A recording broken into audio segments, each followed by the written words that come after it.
안녕하십니까? 변호사 김재련입니다. 오늘은 두려움에 대해서 이야기해 보려고 합니다. 어떤 상황이 발생했을 때 여러분들도 두려움을 느끼시는 경우들이 있잖아요. 성폭력 사건의 경우에도 피해자들이 사건 발생 당시에 그리고 사건이 발생한 이후에 또 용기 내서 사건을 진행하는 과정에 두려움 때문에 합리적으로 생각하고 이성적으로 행동하지 못하는 그런 경우들이 굉장히 많습니다.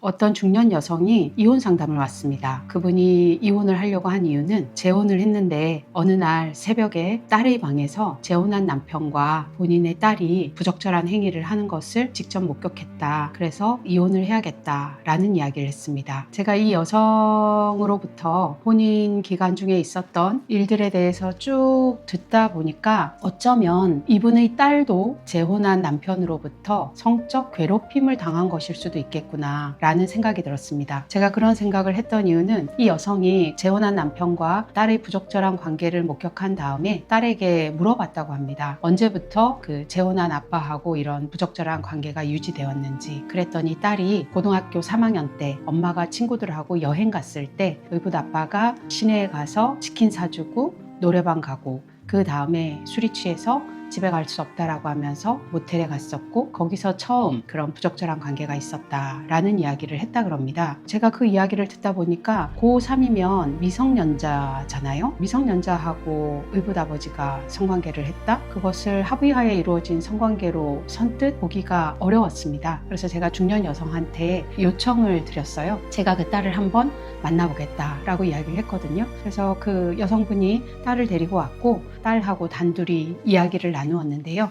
제 예상이 맞았었습니다. 모텔에 가서 방을 잡는데 이 딸은 당연히 아빠가 방을 2개 잡을 줄 알았는데 하나만 잡더랍니다. 근데 의붓 아빠긴 하지만 아빠인데 아빠 방을 따로 잡으세요 이런 얘기를 하기가 좀 눈치가 보였다고 해요. 그래서 그냥 하나 잡으니까 들어가서 침대에서 잠을 자게 됐는데 그날 이 딸이 원하지 않는 상태에서 성폭력이 있었습니다. 그런 다음에 의붓 아버지가 수시로 이 딸을 성폭력을 했는데요. 제가 상담을 하면서 보니까 처음에 발생했던 성폭력은 술에 만취한 상태에서 발생했던 성관계였고 딸이 미성년 나이였기 때문에 명백하게 성폭력 범죄에 해당하는데 그 처음의 성폭력 이후에 여러 해에 걸쳐 발생했던 일들은 성착취로는 볼 수 있는데 우리 현행법에서 이야기하는 성폭력 범죄로 보기는 어려운 측면이 있어 보였습니다. 왜냐하면 딸이 적극적으로 거부를 하거나 저항한 것도 아니고 의붓 아버지가 선물 사주면 그거 뭐 SNS나 이런 데 자랑하는 글도 올리고 그런 여러 가지를 종합해 봤을 때 처음 있었던 성적인 접촉행위 이외에 그 후의 일에 대해서는 범죄로 봐서 형사 고소를 하는 거는 적절치 않아 보였었거든요. 근데 딸은 처음에 있었던 일에 대해서는 성폭력으로 의붓 아빠를 고소하고 싶어 했고 딸이 그 후에 제가 물어봤거든요. 이런 원치 않는 상태에서의 성폭력이 있었는데 그 후에 혹시 엄마에게 이야기할 생각은 하지 못했나 그리고 수사기관에 신고할 생각은 하지 못했었나 이런 부분을 물어봤었거든요. 근데 이 딸이 의붓 아버지가 시도 때도 없이 본인을 성적으로 착취하는 것이 너무 힘들었지만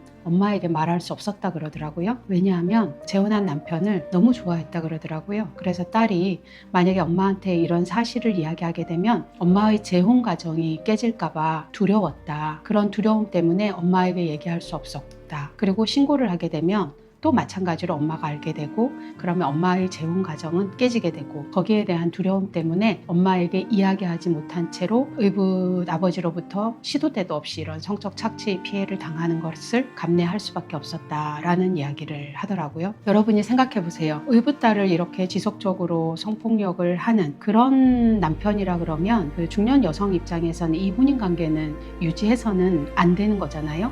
그리고 그런 재혼 가정은 깨져야 마땅하잖아요. 합리적으로 생각했을 때에는. 그런데 성폭력이 발생할 당시 그리고 사건이 발생한 이후에 피해자들이 우리가 보통 생각하는 것처럼 합리적으로 생각하고 이성적으로 행동하는 것은 아닙니다. 피해자만 그런 게 아니고요. 성폭력 피해자만 그런 게 아니라 우리들도 마찬가지입니다. 우리들은 모두 부족한 부분이 있는 인간이거든요. 이 세상에 완벽한 사람은 없습니다. 완벽한 피해자도 없습니다. 범죄가 발생했을 때 모두가 다 합리적으로 생각하고 행동하면 좋은데, 성폭력뿐만 아니라 일반 사건의 경우에도 범죄의 현장에서 그리고 사건이 발생한 이후에 합리적으로 행동하고 꼭 이성적으로 실천하는 그런 사람들이 많은 것은 아니거든요. 이게 바로 성폭력 피해자가 사건 발생 당시 그리고 사건이 발생한 이후에 가지고 있는 두려움이거든요. 이 두려움에 대해서 우리가 검토를 해야 하는 이유는 성폭력 범죄는 피해자의 성적 자기 결정권을 침해하는 범죄이기 때문입니다. 피해자가 어떤 두려움도 없는 상태라고 하면 가해자의 성적 요구에 대해서 싫다 좋다의 의사를 적극적으로 표현하고 그 사건에 대해서 수사기관에 적극적으로 신고하는 이런 행위들을 할 수 있습니다. 그런데 피해자가 사건이 발생한 이후에 문제 제기를 했을 때 맞닥뜨려야 하는 상황들에 대한 두려움이 있기 때문에 가해자에게 싫지만 싫다는 이야기를 적극적으로 하지 못하고 오랜 기간 성적 착취의 피해를 입어도 법에 주변에 도움을 요청하는 것이 쉽지 않게 되는 것입니다. 사건 발생 당시 개별적인 피해자가 가해자에 대해서 두려움을 가지고 있었고 그 두려움 때문에 싫지만 싫다는 말을 할 수 없었는지에 대해서 구체적으로 판단하는 것이 필요한 것입니다. 이게 바로 제가 이전에 말씀드렸던 피해자 관점에 대한 이야기하고 연결이 되는 것이고 성인지 감수성, 성적 자기결정권하고 모두 연결되는 것이다 라고 보면 됩니다. 또 제가 지원했던 사건 중에는 미성년 딸이 친아빠로부터 지속적으로 성폭력 피해를 입었던 사건인데요. 이 딸이 정신적으로 계속 불편하다 보니까 학교에 가서 선생님한테 본인의 피해에 대해서는 이야기를 합니다. 그리고 선생님이 신고를 하자라고 제안을 하는데 피해자가 싫다고 이야기하거든요. 그 이유가 제가 아빠를 신고하게 되면 아빠가 감옥에 가게 되잖아요. 그리고 저희 집안이 콩가루 집안이라고 소문이 나게 되잖아요 라고 이야기를 합니다. 친딸을 성폭력한 가해자라면 교도소에 가야 되는 게 맞잖아요. 그런데 피해자는 아빠가 교도소에 가게 될까봐 걱정이 돼서 신고할 수 없다라고 얘기를 합니다. 그리고 친딸을 성폭력했을 때 사건을 진행하는 과정에 언론에 보도된다거나 주변에 알려진다거나 이런 것들을 최대한 조심하게 되거든요. 그럼에도 불구하고 피해자는 이것이 소문나서 본인 집안이 콩가루 집안이라고 사람들한테 손가락질 당할까봐 걱정이 돼서 신고하지 않겠다라고 이야기를 하는 거거든요. 이게 바로 신고를 한 이후에 피해자가 맞닥뜨려야 되는 상황에 대한 두려움 때문에 적극적으로 신고를 하지 못하는 것입니다. 우리는 오랜 시간 동안 성폭력 피해를 입은 피해자가 용기 내서 고소를 하거나 했을 때 왜 이제서 고소를 하느냐, 진즉에 했었어야지 라고 피해자를 비난하고 공격을 하는데요. 성폭력 피해자가 피해 당시에 그리고 피해를 입은 이후에 가지고 있는 그런 구체적인 두려움에 대해서 이해를 한다면 쉽게 피해자를 공격하지는 못할 것이라고 생각합니다. 이 세상에 완벽한 피해자는 없습니다. 성폭력 피해자가 사건 발생 당시에 합리적으로 생각하고 이성적으로 대응하는 것이 쉽지 않습니다. 그것은 우리들도 마찬가지입니다.